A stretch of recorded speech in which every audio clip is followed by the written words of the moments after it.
Tonight, one catastrophe follows another in Japan.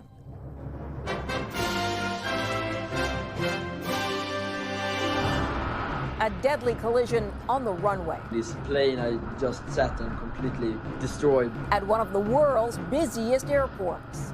Twin tragedies with one plane carrying earthquake supplies. A top Hamas leader assassinated in Lebanon.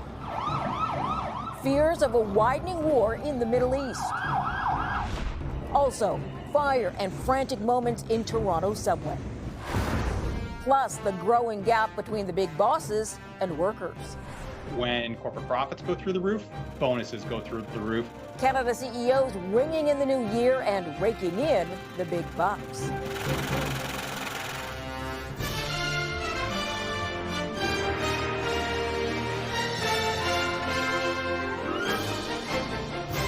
CTV National News with Omar Sachedina.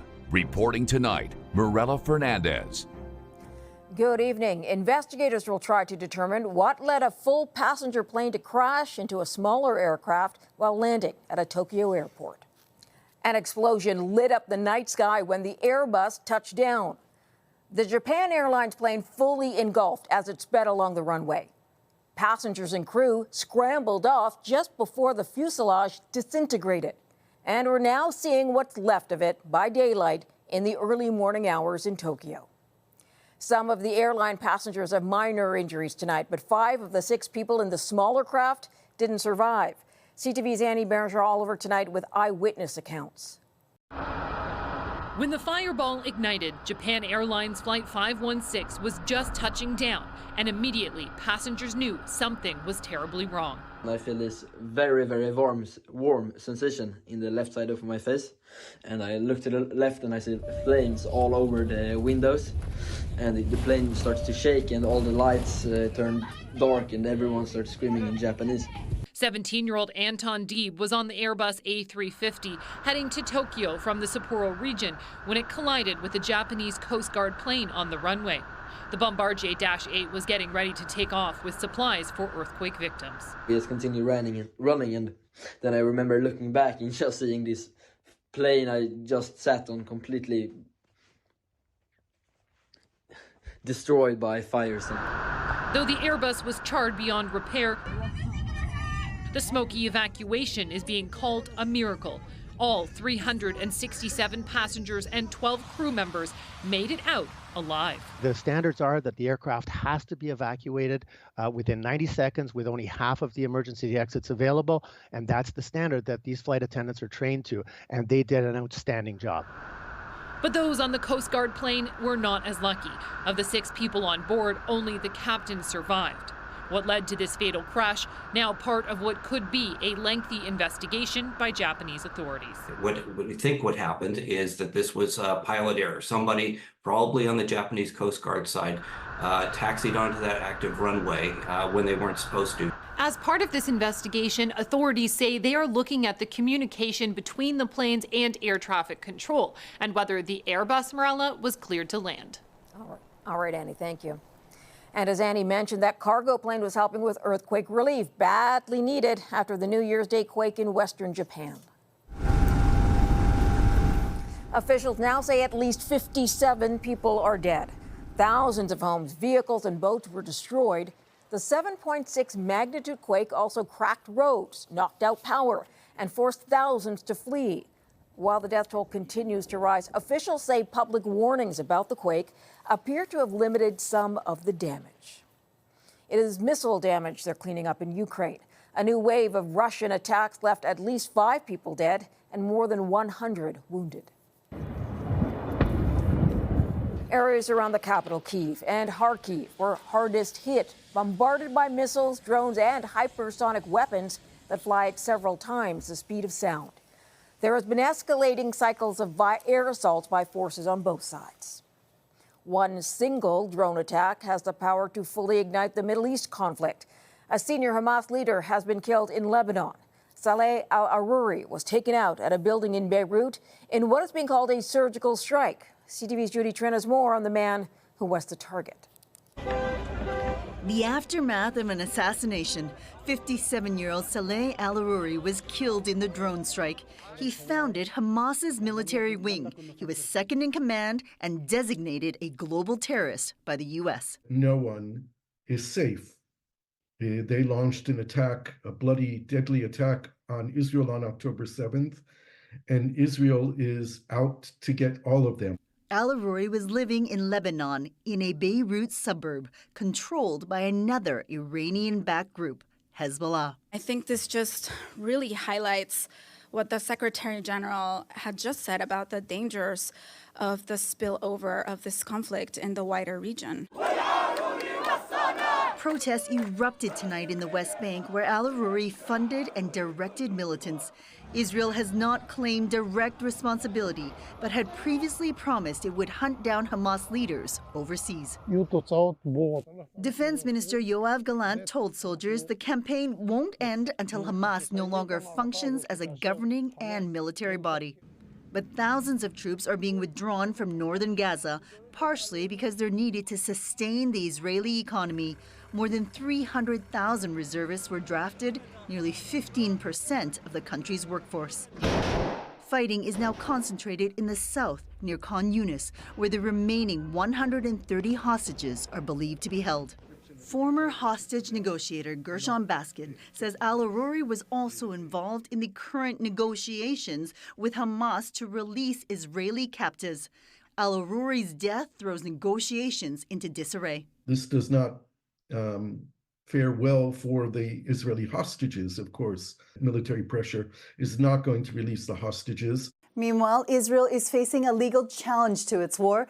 At the International Court of Justice, South Africa has accused Israel of mounting a campaign of genocide in Gaza.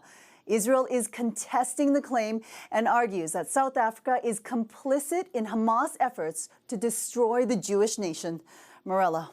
All right, Judy. Canada is offering visas to people who want to get out of Gaza and a family here, but there will be a limited number of visas available. How many? The federal government says a maximum of 1,000 Palestinian relatives of Canadians will be granted these temporary visas. These visas are only good for 3 years, and to qualify, Palestinian Canadians have to have the financial means to support their relatives for that time period. Immigration Minister Mark Miller says Canada cannot guarantee safe passage out of Gaza, even if these family members are selected. And Morella, the National Council of Canadian Muslims, says the need is much greater and there shouldn't be a cap. All right, Judy. An ongoing conflict has forced Harvard president to resign. Claudine Gay has faced incredible backlash after appearing at a U.S. congressional hearing on anti-Semitism. There have also been allegations of plagiarism. CTV's Bill Fortier reports. Escalating tensions on university campuses in Canada and in the U.S. in recent months have followed rising violence in the Israel-Hamas war. South of the border, it led to tough questions from U.S. lawmakers at a hearing on anti-Semitism on college campuses. Does calling for the genocide of Jews violate Harvard's rules of bullying and harassment, yes or no? It can be, depending on the context. That answer ignited backlash against Harvard's president. Today, Claudine Gay announced her resignation, saying in a letter, "It has become clear that it is in the best interests of Harvard for me to resign, and it has been distressing to have doubt cast on my commitments to confronting hate and to upholding scholarly rigor." It doesn't help when people are trying to force decisions on a campus from outside. Several staff members supported Gay from the start, some still standing up for their now past president. And rather than having a careful deliberation, which is what we do at a university, we had her subject to a mob to force her resignation. I'm glad that, it seems like we're moving in a direction where Harvard might begin to repair its public image. The hearing also involved the presidents of the University of Pennsylvania and the Massachusetts Institute of Technology. Both gave similar answers to Gay. UPenn's president stepped down last month, and there's pressure against MIT's to do the same.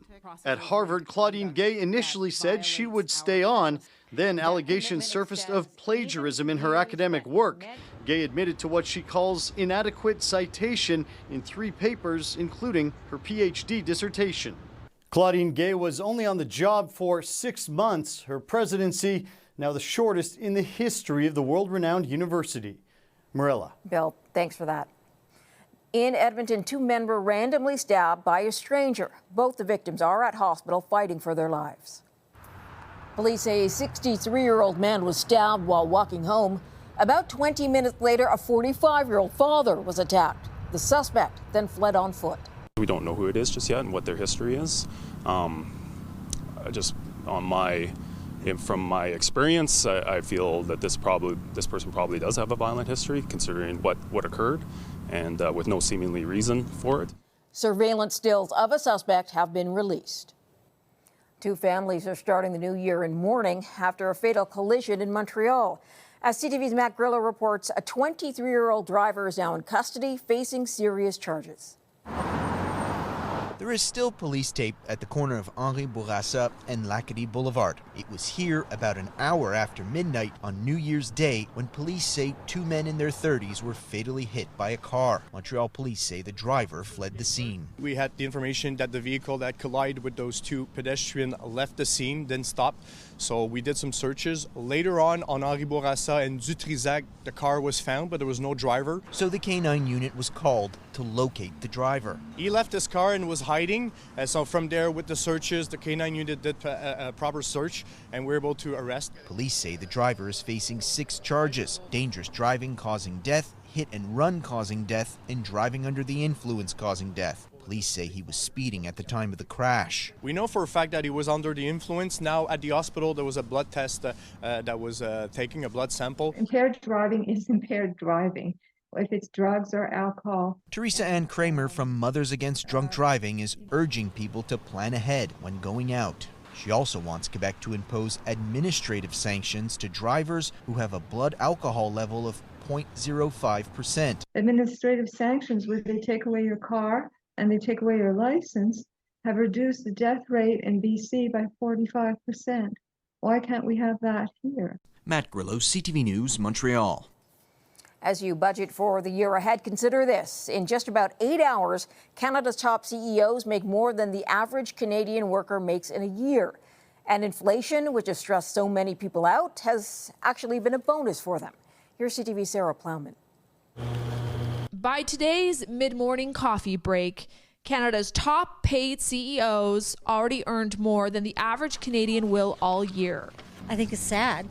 I think it's scary. I don't think it's right. They have the demand to meet the salaries, and then why not? The Canadian Centre for Policy Alternatives found in 2022 the 100 highest paid CEOs earned on average nearly $15 million. 246 times more than a typical worker who earns about $60,000 a year, a gap that's growing. The executive chairman of Restaurant Brands International, the company that owns Tim Hortons and Burger King, was in the top spot. Patrick Doyle took home more than $151 million in total compensation. Matthew Proud of corporate software firm Dye & Durham was next, earning more than $98 million. And CEO of Magna International, Swami Kotagiri, came third, bringing home more than $36 million. Inflation has been great for corporate profits. We've seen corporate profit margins way out of historic norms in 2021 and in 2022. CEOs, McDonald notes, are paid primarily in bonuses. When corporate profits go through the roof, bonuses go through the roof. And that's why we're seeing this record pay in 2021 and again this year in 2022. Of the 100 top earners, 4 are women.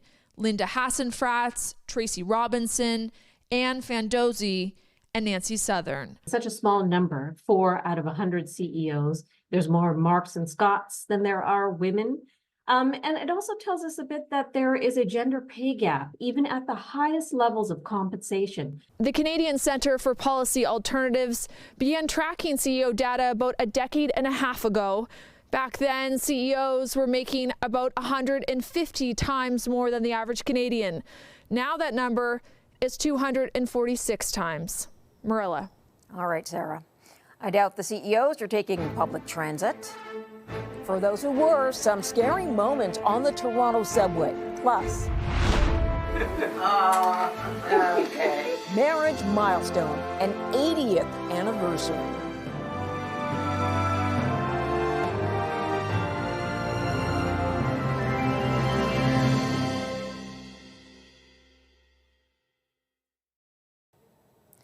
There were some frightening moments for Toronto subway riders on New Year's Eve when an e-bike burst into flames. Fire officials say lithium-ion batteries sparking fires is a growing problem. CTV Sean Leithung with more. A scary incident on the TTC from New Year's Eve has fire officials raising caution. A fire inside a subway car at the Yonge Sheppard station, creating concern over lithium-ion batteries. The fire resulted from the failure of a lithium-ion battery pack that provided the power source to an e-bike. The operator of the bike was sent to hospital with serious but non-life-threatening injuries. As can be seen from this video, the fire escalated rapidly, and Chief Pegg says fires from lithium-ion battery-powered devices are a growing concern. In 2022, there were 29 fires in Toronto that resulted from the failure of a lithium-ion battery. In 2023, the number of lithium-ion battery fires in Toronto increased to 55. E-bikes and scooters are legal on the TTC, and when asked about the possibility of changing regulations to ensure that nothing like this can happen again, Chief Pegg says they are working closely with the TTC, but they must also accept the reality of the situation. We're talking about devices that are everywhere. When I walk around and go about my day, I carry one, generally two, lithium-ion powered cell phones and oftentimes a lithium-ion powered computer. A statement from the TTC yesterday said the safety of our customers and employees is our #1 priority. We're continuing to work with Toronto Fire Services to better understand what caused this e-bike to ignite. Chief Pegg said these fires make it difficult to investigate because the fire often destroys the battery, making it hard to see if an item is defective or if user error is the cause. But he says Toronto Fire has been working aggressively to try to inform regulations going forward.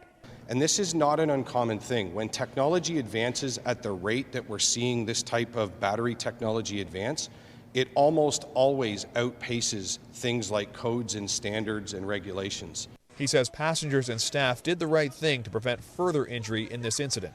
Sean Leithung, CTV News, Toronto. Police now say a deadly crash in Rochester, New York was no accident.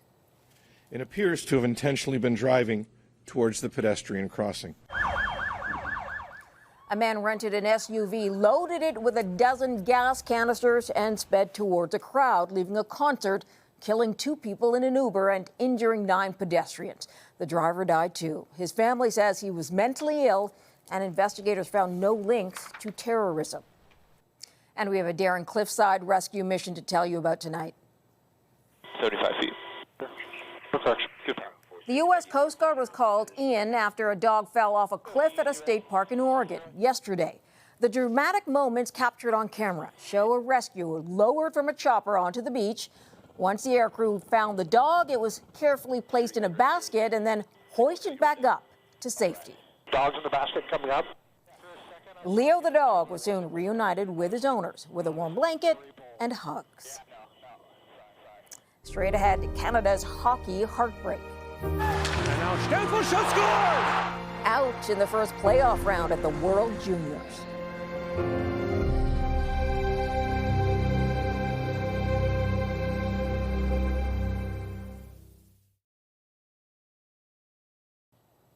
For the first time since 2019, Canada's juniors are heading home from the World Championship without a medal. Czechia beats Canada to advance to the semifinals, their first ever win against Canada in a medal round game at the World Junior Hockey Championship. Canada battled back from a 2-0 deficit, but the Czechs scored with just 11 seconds left to seal a 3-2 win and bounce our juniors from the tournament. Canada was the 2-time defending world champion. Big shot in, it touches down!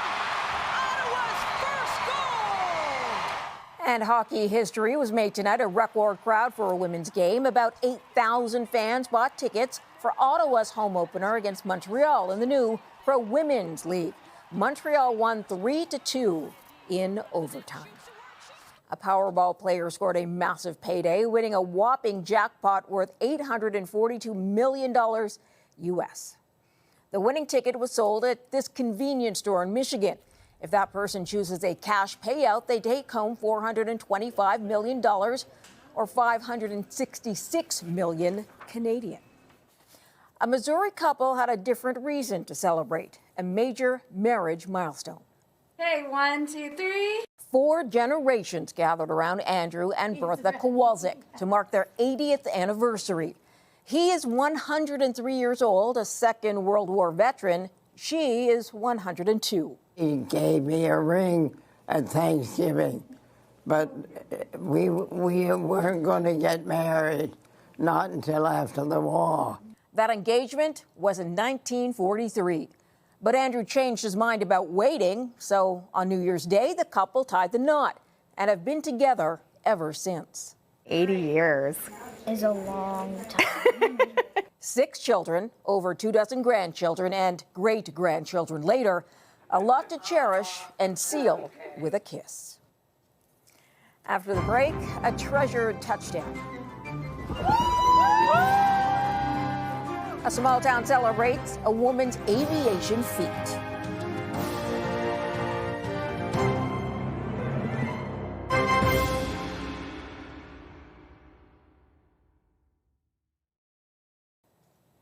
And finally tonight, her dream took her to the skies, but it's her community that helped lift her up. CTV's Garrett Berry on a new pilot's hometown welcome. For years, Mandy Smith wanted to be a pilot. That's how I got my interest in it, is just leaving town, going traveling. And I said, maybe I'll do this one day. Flying is one of the only ways out of her small town. Makkovik, with less than 400 people, has no road in or out. Mandy's studies took her away from the north coast of Labrador, her home. In December, she was hired at Air Borealis, a small airline that flies in Labrador, fulfilling a lifelong dream. She even dressed up as a pilot for Halloween one year in school, so it's always been her dream. All that work led to this, a scene of celebration. We were taxiing in, and all I can see is people waving and jumping around, and all the signs there. It was hard not to cry. Last week, Mandy Smith returned home to Makkovik on her first commercial flight since being hired as a pilot. On the ground, waiting for her, family and friends who watched her grow up. My mom was kind of off to the side with her camera up in the air, and she was the first one to see the plane coming over the hill, and she yelled so loud, "She's coming, there she is!" I was like, oh. So I was so touched because I didn't know how excited she was until she yelled at it. The town's provincial representative says Makkovik and the surrounding communities are producing a lot of pilots. It's changing the dynamics, and it's also changing the perception of our youth in terms of who can accomplish what. Mandy Smith says no matter how big your school is or how small your town, you can always follow your dreams. Garrett Berry, CTV News, St. John's. That's a wrap on the day. Thanks for sharing your time with us. For Omar and all of us here at CTV National News, good night.